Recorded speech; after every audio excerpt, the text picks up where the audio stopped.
झाला होता, काही शेतकऱ्यांचं नुकसान झालं होतं.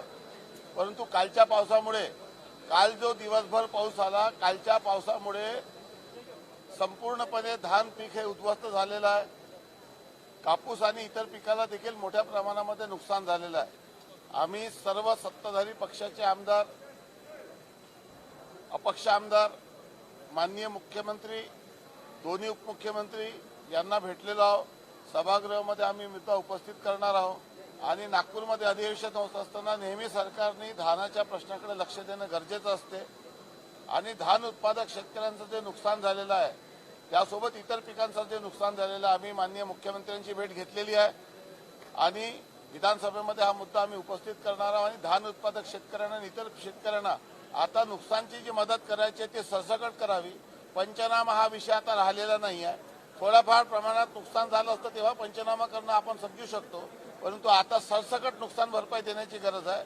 त्यामुळे आता आम्ही सर्वपक्षीय आमदार सत्ताधारी पक्षाचे या संदर्भामध्ये सरकारचं लक्ष वेधून धान उत्पादक शेतकऱ्याला बोनस, वाढीव बोनस, नुकसान भरपाई आणि त्यासोबत सरसकट नुकसान भरपाई ही आमची मागणी सरकारकडे या संदर्भात राहणार आहे.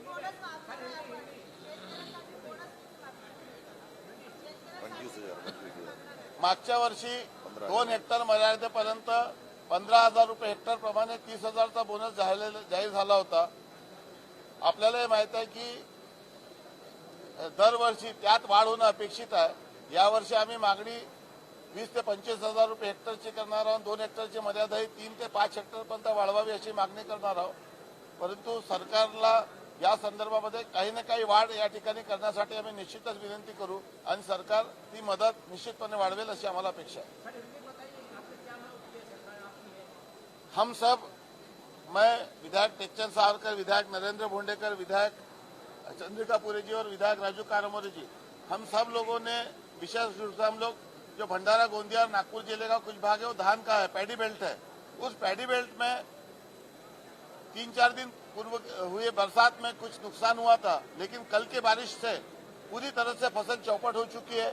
धान के अलावा अन्य क्रॉप का भी बहुत नुकसान हुआ है. इसीलिए पंचनामा न करते हुए सरसकट नुकसान भरपाई दी जाए और सरकार किसान के बाजू से खड़ी है.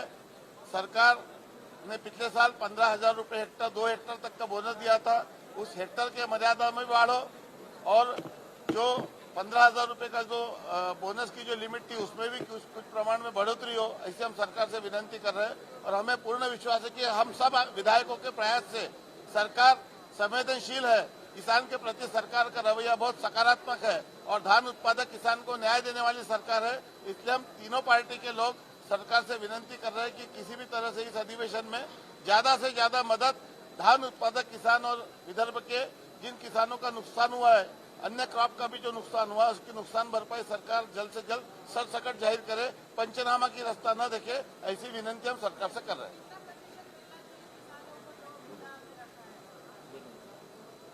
देखिए, अभी चूंकि अधिवेशन का आज पहला दिन था, शोध प्रस्ताव सम्मत हो चुका है, तो जैसा कि माननीय मुख्यमंत्री महोदय ने भंडारा में जाहिर किया था, तो इस तरह से जो भी मैक्सिमम पॉसिबल हेल्प है वो किसान के प्रति देने का दृष्टिकोण सरकार ने रहना चाहिए. इसके पहले भी एनडीआरएफ, एसडीआरएफ के निकष के बाहर जाके सरकार ने मदद की. अब विदर्भ का किसान या महाराष्ट्र का जो किसान इस समय नुकसान में है उसे ज्यादा से ज्यादा मदद दी जाए. सरकार की ओर हम इस तरह की विनंती कर रहे हैं और हम अपने किसानों के लिए पूरी तरह से लड़ाई लड़ेंगे, ये हम आपको बताना चाहते हैं.